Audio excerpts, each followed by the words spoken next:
새벽 안개가 거치지 않은 시골 마을, 순자의 하루는 늘 같았습니다. 달아빠진 고무신을 신고 마당으로 나온 그녀는 밭둑에 앉아 상추를 다듬었어요. 손끝은 거칠고 굳은 살로 가득했지만 동이 트기 전부터 움직이는 그 손에는 부지런함이 묻어났습니다. 순자는 텃밭에 풀을 뽑으며 중얼거렸습니다. 올해도 상추가 잘 자라네. 준호가 오면 상추쌈 해줘야지. 그녀의 얼굴엔 오래된 습관처럼 미소가 번졌습니다. 낡은 라디오에서 흘러나오는 트로트 소리를 들으며 순자는 장독대 앞에 섰습니다. 장독 뚜껑을 열자 짭조름한 된장의 향이 퍼졌습니다. 그 향기 속에서 순자는 한참을 서 있었습니다. 마치 그 냄새 속에 묻어있는 지난 세월을 곱씹듯이요. 그날 아침 우체통에서 덜컹거리는 소리가 들렸습니다. 순자는 기대에 찬 얼굴로 우체통을 열었지만 그 안엔 전기요금 고지서뿐이었습니다. 요즘은 다 휴대폰으로 하나 봐. 편지는 이제 세상에 없나 봐. 순자는 고개를 저으며 마당에 있는 평상에 앉았습니다. 바람이 불어와 나뭇잎이 바스락거렸고 하늘은 유난히 높아 보였습니다. 점심 무렵 오래된 휴대전화가 울렸습니다. 화면에는 아들 민수의 이름이 떴습니다. 순자는 반가움에 급히 전화를 받았어요. 민수야. 오랜만이네. 준호는 잘 있지? 전화기 너머로 민수의 짧은 대답이 들렸습니다. 엄마, 준호 결혼해요. 이번 달 말에요. 순자는 잠시 말을 잃었습니다. 그녀의 목소리는 떨렸지만 애써 기쁜 척했습니다. 그래. 아이고, 잘 됐네. 신부는 어떤 아가야? 민수는 성급히 대화를 끊었습니다. 나중에 얘기해요. 회사 들어가야 해서요. 뚝 통화가 끊기자 순자는 휴대전화를 멍하니 바라봤습니다. 그날 저녁 밥상 위엔 미역국과 김치찌개가 놓여 있었습니다. 순자는 혼잣말로 중얼거렸습니다. 결혼이라 손주놈이 벌써 그럴 나이가 됐구나. 그녀는 미역국을 한 숟갈 뜨다 말고 문득 미소를 지었습니다. 그래, 내가 가야지. 손자 결혼식인데 할미가 빠질 수 있나? 그러나 며칠 뒤 며느리 은주의 전화 한 통이 모든 걸 뒤집었습니다. 어머니, 자리도 좁고 아는 사람들만 부르려고요. 청첩장은 못 보내요. 대신 축의금만 부탁드릴게요. 순자는 귀를 의심했습니다. 손에 쥔 국그릇이 덜컹 흔들리며 식탁 위로 넘쳤습니다. 그녀는 잠시 말을 잃었지만 끝내 차분한 목소리로 대답했습니다. 그래, 알겠어. 결혼 준비 바쁠 텐데 힘들지 않게 해라. 통화를 마친 순자는 천천히 창문가로 걸어갔습니다. 밖에선 매미 소리가 요란하게 울려 퍼졌습니다. 그녀는 그 소리 속에서 오래도록 아무 말도 하지 못했습니다. 이튿날 순자는 이른 아침에 읍내로 나갔습니다. 우체국 창구 앞에 서서 작은 봉투 하나를 내밀었습니다. 그 봉투에는 50만 원이 들어 있었어요. 이 돈 아들 민수 앞으로 송금해 주세요. 직원이 요즘은 직접 주시는 게 낫지 않겠어요? 라고 말했지만 순자는 고개를 저었습니다. 멀어서요. 그냥 이렇게 보내면 돼요. 그녀의 목소리는 낮았고 손끝은 떨리고 있었습니다. 버스 정류장으로 돌아오는 길, 순자는 발걸음을 멈추었습니다. 길가의 꽃이 바람에 흔들리고 있었습니다. 그녀는 천천히 허리를 굽혀 꽃 한 송이를 꺾었습니다. 그 작고 여린 꽃잎이 손바닥 위에서 흔들렸습니다. 순자는 그 꽃을 가슴에 꽂으며 낮게 중얼거렸습니다. 그래, 이젠 내가 정리할 때가 됐지. 그녀는 눈을 감고 잠시 고개를 숙였습니다. 그날 밤 순자는 낡은 장롱에서 오래된 인감도장을 꺼내 가만히 바라봤습니다. 그리고 조용히 가방 안에 넣었습니다. 바깥에서 부는 바람 소리만이 방 안을 스쳤습니다. 이른 아침 순자는 집문을 잠그고 천천히 길을 나섰습니다. 부엌에는 어젯밤 남은 밥 한 공기와 찬물 한 잔이 그대로 남아 있었습니다. 그녀는 문턱을 넘으며 잠시 뒤를 돌아봤어요. 이제 이 집도 그만 쉬어야지. 마루 끝에 걸린 가족 사진이 햇살에 반짝였습니다. 젊은 시절의 민수, 그리고 그 곁에 해맑게 웃는 어린 준호의 얼굴이 보였어요. 순자는 한참 동안 그 사진을 바라보다가 조용히 고개를 숙였습니다. 버스 정류장까지 걸어가는 길은 생각보다 멀었습니다. 길가의 논에서는 모내기하는 청년들의 웃음소리가 들렸습니다. 그 소리가 이상하게 멀게 느껴졌습니다. 버스가 도착하자 순자는 작은 가방을 들고 조심스레 올라탔습니다.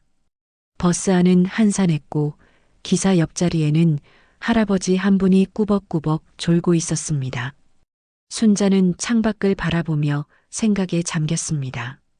민수는 바쁘다지만 그래도 결혼식엔 불러야 하는 거 아닌가. 그녀는 스스로에게 말을 걸었지만 대답은 돌아오지 않았습니다. 도시로 향하는 도로 위는 차들로 가득했습니다. 순자는 창문에 비친 자신의 얼굴을 바라봤습니다. 주름진 눈가에는 세월의 흔적이 깊게 패여 있었어요. 그녀는 손가락으로 그 자국을 천천히 쓸었습니다. 이 얼굴로 손자 결혼식에 가면 창피할까? 작게 중얼거렸지만 눈빛은 여전히 단단했습니다. 버스에서 내리자 사람들의 발걸음이 빠르게 스쳐 지나갔습니다. 도시는 너무 컸고 표지판의 글자들은 낯설었습니다. 순자는 쪽지에 적힌 민수의 주소를 택시기사에게 건넸습니다. 기사는 주소를 잠시 훑더니 고개를 저었습니다. 이건 오래된 주소네요, 아줌마. 아마 재개발로 헐렸을 겁니다. 순자의 눈이 순간 흔들렸습니다. 그녀는 한참 동안 무슨 말을 해야 할지 몰랐습니다. 그럼 어딘지 모르겠네요. 기사는 미안한 듯 고개를 숙였고 순자는 천천히 내려 인도에 섰습니다. 길가의 커피 자판기 앞에서 순자는 잠시 멈춰 섰습니다. 1,000원짜리를 넣고 종이컵을 뽑아 들었지만 커피는 식기 전까지 마시지 않았습니다.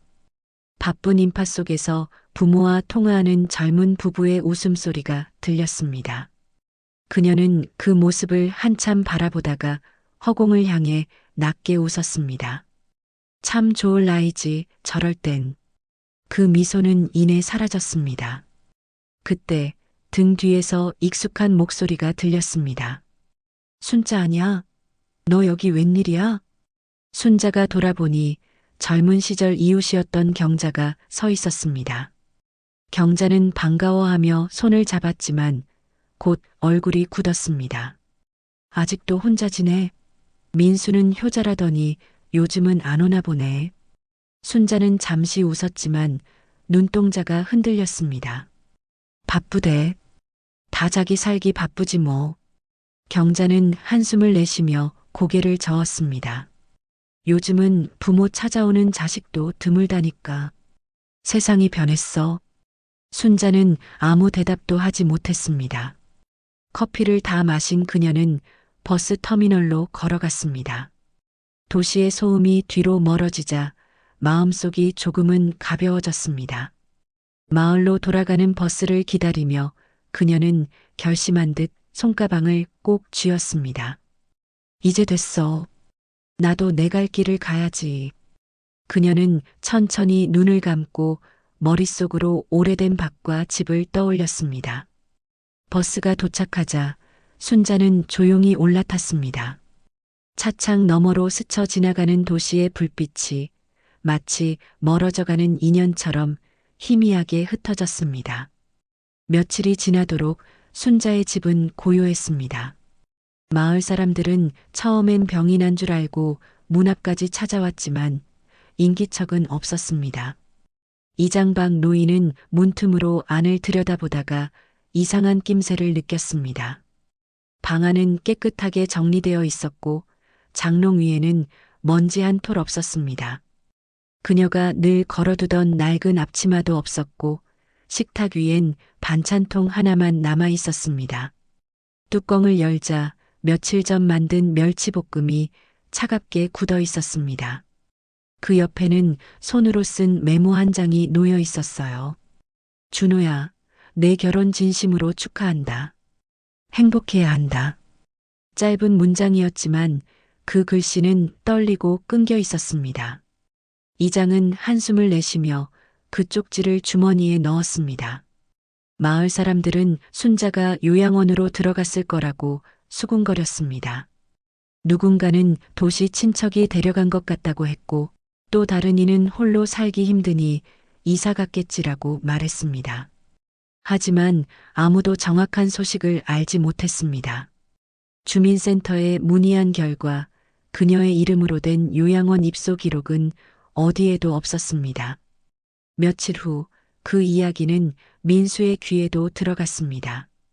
회사에서 점심을 먹던 민수는 그 소식을 듣고 잠시 눈썹을 찌푸렸습니다.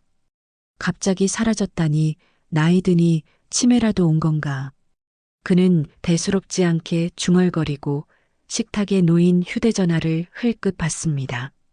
잠시 후 은주가 전화를 걸어왔습니다. 여보, 어머님이 사라졌다네요. 민수는 무심하게 대답했습니다. 요양원 들어가셨겠지. 이제 편해지셨겠네. 그날 저녁 은주는 거실에서 와인을 마시며 한숨을 내쉬었습니다. 이럴 줄 알았어요. 그래도 요양원비 안 들어가서 다행이에요. 그 말에 민수는 대꾸하지 않았습니다. 거실에는 텔레비전 소리만 울렸습니다. 화면 속 뉴스 앵커가 노인 복지시설 부족을 말하고 있었지만 두 사람의 귀엔 닿지 않았습니다. 한쪽 구석에 놓인 결혼 앨범 표지가 스탠드 불빛에 반짝였습니다. 그 속에는 순자의 사진이 단 한 장도 없었습니다. 다음 날 준호가 퇴근길에 부모의 대화를 우연히 들었습니다. 엄마, 할머니 소식 들었어요? 은주는 눈길을 피하며 말했습니다. 그분은 이제 우리 일 아니야. 내 결혼식도 안 오셨잖아. 준호는 가만히 고개를 숙였습니다. 할머니가 왜 안 오셨는지 그 이유를 아세요? 그의 목소리는 차분했지만 단단했습니다. 민수는 신문을 덮으며 말을 아꼈습니다. 그만하자, 준호야. 다 지난 일이야. 그날 밤 준호는 방 안에서 오래된 상자를 꺼냈습니다. 그 안엔 어릴 적 할머니가 보내준 손편지와 사진들이 있었습니다. 사진 속의 할머니는 늘 웃고 있었고 손에는 직접 키운 상추한 다발이 들려 있었습니다. 그는 사진을 손끝으로 쓰다듬으며 조용히 중얼거렸습니다. 할머니가 그렇게 사라질 리가 없어요. 분명 뭔가 있어. 그는 곧장 다음 날 휴가를 내고 시골로 향했습니다. 마을버스 정류장에 도착한 준호는 상인들에게 물었습니다. 혹시 여기 사시던 순자 할머니 보신 분 계세요? 노점에서 과일을 팔던 할머니가 고개를 끄덕였습니다. 며칠 전에 봤어요. 낯선 남자랑 같이 떠나더라고요. 차에 짐도 실었고. 준호의 눈이 커졌습니다. 낯선 남자요? 누구였는지 기억하세요? 할머니는 고개를 저으며 답했습니다. 멀리서 봐서 몰라요. 근데 할머니 얼굴이 참 평온해 보이더라고. 준호는 고개를 숙이며 작게 중얼거렸습니다. 할머니, 도대체 어디로 가신 거예요? 그의 손에는 아직도 순자의 낡은 편지가 쥐어져 있었습니다. 그날 저녁 어둠이 내려앉은 마을길에서 바람이 스쳤고 준호는 그 바람 속에서 할머니의 목소리를 들은 듯 고개를 들었습니다. 순자가 사라진 지 어느덧 반년이 흘렀습니다. 도시의 봄은 분주했고 민수의 일상도 예전과 다르지 않았습니다. 아침이면 출근길에 커피를 들고 지하철을 탔고 퇴근 후엔 텔레비전 앞에 앉았습니다. 그러던 어느 날 그의 책상 위로 등기우편 한 통이 도착했습니다. 보낸 사람란에는 낯선 이름이 적혀 있었습니다. 순자노인복지센터 법인사무국. 민수는 잠시 봉투를 바라보다가 느린 손길로 그것을 열었습니다. 봉투 안에는 초대장 한 장과 두꺼운 서류가 들어 있었습니다. 서류의 맨 앞장에는 건물 등기부등본이 있었고 소유주 이름에는 박순자가 적혀 있었습니다. 민수는 눈을 크게 떴습니다. 이게 뭐지? 복지센터? 그는 초대장을 꺼내 읽었습니다. 개원식에 가족을 초대합니다. 장소 서울. 도림구 이서동 112번지. 글씨체는 낯설었지만 어딘가 순자의 느낌이 배어 있었습니다. 그날 저녁 은주는 남편의 손에 들린 편지를 보며 의아한 표정을 지었습니다. 어머님이 복지센터를 세웠다고? 농담이죠? 민수는 대답 대신 서류를 내밀었습니다. 거기엔 순자의 인감 도장과 계약 일자가 정확히 찍혀 있었습니다. 이게 진짜라면 그 돈은 다 어디서? 은주는 믿기지 않는 듯 고개를 저었습니다. 아니, 시골집 판 건가요? 아니면 그 밖까지? 민수는 말없이 창밖을 바라봤습니다. 멀리서 번쩍이는 도심의 불빛이 이상하게 낯설게 느껴졌습니다. 며칠 후, 세 사람은 복지센터의 주소로 향했습니다. 길가에는 새로 지어진 건물들이 줄지어 있었고 한쪽 모퉁이에 하얀 간판이 보였습니다. 순자노인복지센터. 건물은 깔끔하고 새로 지은 티가 났습니다. 입구에는 리본이 걸려 있었고 몇몇 사람들이 개원 준비를 하고 있었습니다. 안으로 들어서자 직원이 다가와 인사했습니다. 박순자님 가족분들이시죠? 어제 영상이 도착했어요. 개원식 때 상영될 예정입니다. 직원은 그들을 안내해 작은 상영실로 데려갔습니다. 불이 꺼지고 스크린이 켜지자 영상 속에서 순자의 모습이 나타났습니다. 그녀는 단정한 한복 차림으로 앉아 있었고 잔잔한 미소를 짓고 있었습니다. 안녕하세요. 여기는 제가 마지막으로 준비한 집이에요. 외로운 사람들이 다시 웃을 수 있는 곳이 되었으면 좋겠어요. 순자의 목소리는 조용하지만 힘이 있었습니다. 가족이란 피로만 이어지는 게 아니에요. 마음으로 이어질 때 진짜 가족이 되죠. 그 말을 듣는 순간 은주의 얼굴이 굳어졌습니다. 민수는 고개를 떨군 채 아무 말도 하지 못했습니다. 영상이 끝나자 화면에는 순자의 마지막 인사가 나타났습니다. 내 손자 준호야, 내가 이 집을 지켜다오. 내 마음은 따뜻하니까. 준호는 입술을 깨물며 눈시울을 붉혔습니다. 민수는 의자 팔걸이를 꽉 쥐었습니다. 순자의 영상이 사라지자 상영실엔 정막만이 남았습니다. 직원은 조심스레 말을 꺼냈습니다. 센터 설립 자금은 전부 박순자님 개인 명의로 들어왔습니다. 생전에 준비를 다 해놓으셨더군요. 그 말에 민수는 한동안 아무 말도 하지 못했습니다. 밖에서는 봄 햇살이 창문을 비추고 있었지만 그들의 얼굴은 한결같이 어두웠습니다. 준호는 천천히 자리에서 일어났습니다. 할머니가 이걸 혼자 준비하신 거예요? 직원은 고개를 끄덕였습니다. 네, 마지막 날까지 하나하나 직접 확인하셨습니다. 준호는 주먹을 꽉 쥔 채 말했다. 할머니는 버려진 게 아니라 준비하고 계셨던 거군요. 민수는 그 말을 듣고도 고개를 들지 못했습니다. 그의 어깨가 천천히 떨리고 있었습니다. 은주는 벽에 기대어 조용히 눈을 감았습니다. 복지센터 밖에서는 봄바람이 불고 복숭아꽃 한 송이가 바람결에 흩날렸습니다. 며칠 뒤 준호는 다시 복지센터를 찾았습니다. 건물의 유리문을 열자 따뜻한 공기와 은은한 비누 냄새가 퍼졌습니다. 벽면에는 순자노인복지센터 개원 기념 현수막이 걸려 있었고 곳곳에서 자원봉사자들이 분주히 움직였습니다. 그는 로비 한쪽 벽에 걸린 커다란 액자를 발견했습니다. 그 속에는 할머니의 사진이 걸려 있었습니다. 순자의 얼굴은 언제나처럼 온화했고 그 미소에는 오래된 위로가 담겨 있었습니다. 사진 밑에는 작은 명패가 붙어 있었습니다. 가족이란 함께 있지 않아도 마음으로 이어진다. 준호는 그 문장을 한참 동안 바라봤습니다. 그리고 천천히 손끝으로 그 글자를 따라 쓰듯이 어루만졌습니다. 그 순간 복지센터의 직원 한 명이 다가왔습니다. 혹시 준호 씨 되시죠? 박순자님이 남기신 걸 전해달라 하셨습니다. 직원은 봉투 하나를 내밀었습니다. 하얀 봉투 위엔 깔끔한 필체로 준호에게라고 적혀 있었습니다. 준호는 복지센터의 정원 한쪽 벤치에 앉아 조심스레 봉투를 열었습니다. 안에는 짧은 편지 한 장이 들어 있었습니다. 준호야, 내가 이 집을 이어가다오. 마음이 따뜻한 사람은 반드시 빛이 된다. 할미는 이제야 참된 가족의 집을 지었다. 너는 여기서 계속 웃어주렴. 할미가.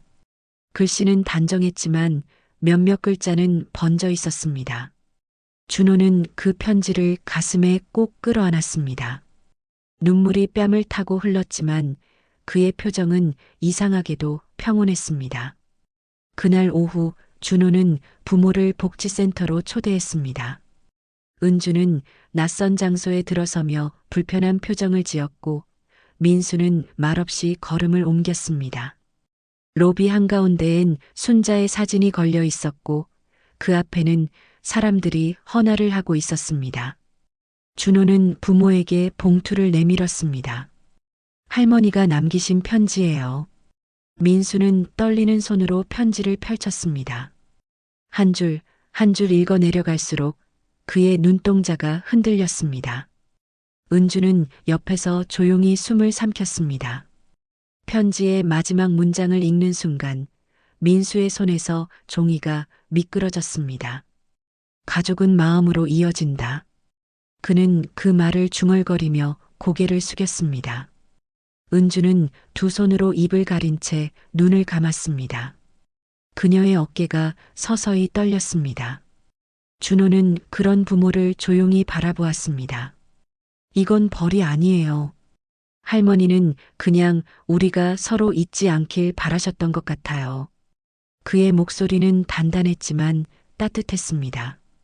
잠시 후 세 사람은 복지센터 마당으로 나왔습니다. 그곳엔 복숭아꽃이 피어 있었습니다. 부드러운 꽃잎이 바람에 흩날리며 햇살 속을 떠돌았습니다. 은주는 꽃잎 하나를 손끝으로 잡고 바라보다가 조용히 속삭였습니다. 어머님, 제가 너무 늦게 알았어요. 민수는 한 발짝 물러서 하늘을 올려다보았습니다. 그의 눈가에는 오래 묵은 눈물이 맺혀 있었습니다. 준호는 그런 두 사람 곁에서 미소 지었습니다.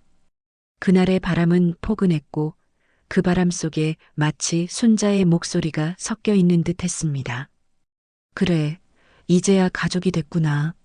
며칠 후 복지센터에는 새로운 간판이 걸렸습니다. 순자 가족의 집. 하얀 배경에 새겨진 검은 글씨는 단정했고 그 아래에는 작은 꽃무늬가 그려져 있었습니다. 센터는 개원과 동시에 지역사회의 관심을 받기 시작했습니다. 준호는 본격적으로 운영을 맡아 하루 종일 분주히 움직였습니다. 그는 직원들과 회의를 하며 프로그램을 정리했고 노인 돌봄과 지역 연계 봉사 계획을 세웠습니다. 그 옆에서 민수와 은주가 조용히 그를 도왔습니다. 민수는 기업 후원 담당을 맡았고 회사 동료들에게 기부를 제안했습니다. 우리 어머니 이름으로 복지센터를 도와주시면 감사하겠습니다. 그의 목소리는 낮았지만 진심이 느껴졌습니다. 처음엔 어색하던 동료들도 그의 진심에 공감하며 도움을 약속했습니다. 은주는 주방 봉사를 맡았습니다. 그녀는 이른 아침부터 재료를 손질하며 도시락을 만들었고 점심시간이면 노인들에게 식사를 나눴습니다. 처음엔 낯설던 그 일이 어느새 그녀의 일상이 되었습니다. 은주는 식판을 정리하다가 문득 혼잣말을 했습니다. 이제야 어머님이 왜 이런 집을 만들었는지 알 것 같아요. 그 말에 옆에서 일하던 간호사가 고개를 끄덕였습니다. 사랑은 돌봄에서 시작된대요. 여긴 그런 사랑이 흐르는 집이에요. 그날 오후 준호는 식당 한쪽 벽에 새로운 사진을 걸었습니다. 순자의 젊은 시절 흑백 사진이었습니다. 그 옆에는 짧은 문구가 붙어 있었어요. 사람이 남긴 건 사랑뿐. 사진 앞에는 하얀 국화 한 송이가 꽂혀 있었습니다. 민수는 그 앞에 서서 한참 동안 아무 말도 하지 않았습니다. 그의 눈가에 주름이 깊게 패였고 그 속에 후회와 그리움이 섞여 있었습니다. 저녁 무렵 가족은 복지센터 식당 한켠에서 함께 식탁을 마주했습니다. 둥근 식탁 위엔 된장찌개와 나물 반찬, 그리고 따뜻한 밥 한 그릇이 놓여 있었습니다. 은주가 숟가락을 들며 조심스레 웃었습니다. 이거 어머님 레시피예요. 예전에 순자 어머님이 알려주셨던 그대로요. 민수는 잠시 젓가락을 멈추고 그 말을 되뇌었습니다. 어머니 레시피. 그는 밥 한 숟가락을 뜨며 작게 중얼거렸습니다. 이 맛이었지 어릴 때 먹던 그 맛. 준호는 조용히 미소 지었습니다. 할머니가 좋아하셨을 거예요. 우리가 이렇게 다시 모인 걸. 식탁 위의 등불이 따뜻하게 빛났습니다. 그 불빛 아래에서 세 사람의 그림자가 길게 겹쳐졌습니다. 그 순간 복지센터의 아이들이 뛰어와 밥 냄새 좋아요. 라며 웃었습니다. 은주는 아이들에게 반찬을 나눠주며 말했습니다. 이건 순자 할머니가 알려주신 비법이야. 맛있게 먹어. 민수는 그 모습을 지켜보다가 천천히 손을 모았습니다. 이 집이 정말 가족의 집이네. 준호는 미소 지으며 고개를 끄덕이었습니다. 그날 저녁 복지센터 식당에는 웃음소리와 밥 냄새가 가득 퍼졌습니다. 오랫동안 멈춰있던 가족의 식탁이 다시 살아나고 있었습니다. 시간은 흘러 봄이 찾아왔습니다. 복지센터 앞마당엔 분홍빛 복숭아꽃이 피어나기 시작했습니다. 순자가 생전에 심어두었던 묘목이 이제는 훌쩍 자라 그늘을 들이우고 있었습니다. 준호는 아침마다 나무 아래에 앉아 물을 주며 중얼거렸습니다. 할머니, 올해는 꽃이 정말 예뻐요. 이 집이 점점 커지고 있어요. 그의 얼굴에는 미소가 떠올랐지만 그 미소엔 그리움도 함께 묻어 있었습니다. 복지센터는 어느새 지역의 중심시설로 자리 잡았습니다. 순자 장학금이 신설되어 어려운 환경의 청년들과 독거노인들에게 후원금이 전달되었습니다. 기부 행사는 매달 이어졌고 마을 사람들은 자발적으로 봉사를 나섰습니다. 예전 순자의 밭을 물려받은 청년 철수는 트럭에 싣고 온 채소를 기부했습니다. 할머니가 늘 말씀하셨죠. 남는 건 나누라고.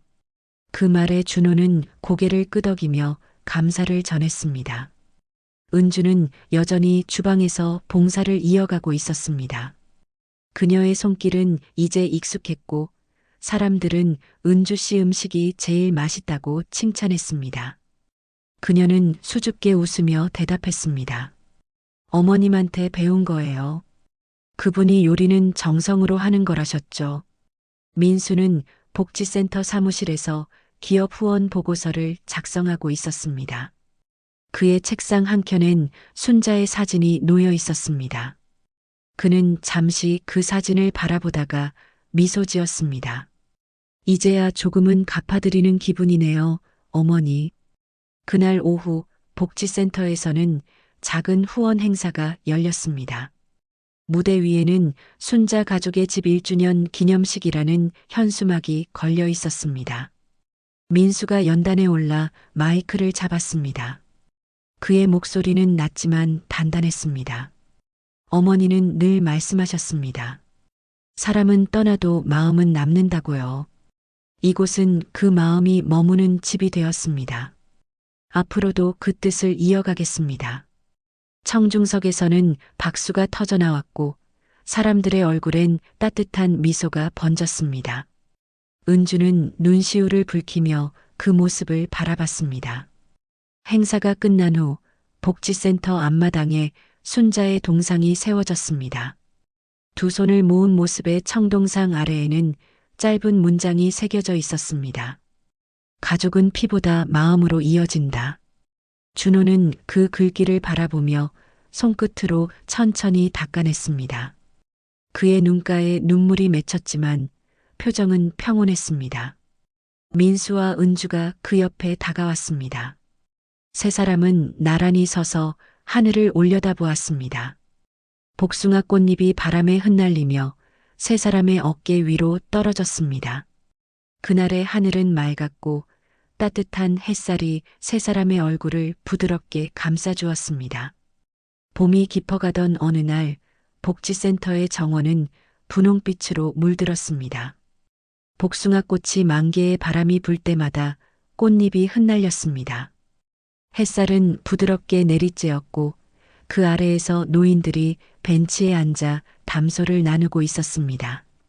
아이들의 웃음소리가 들렸고 은주는 주방 창가에서 그 모습을 바라보며 미소를 지었습니다.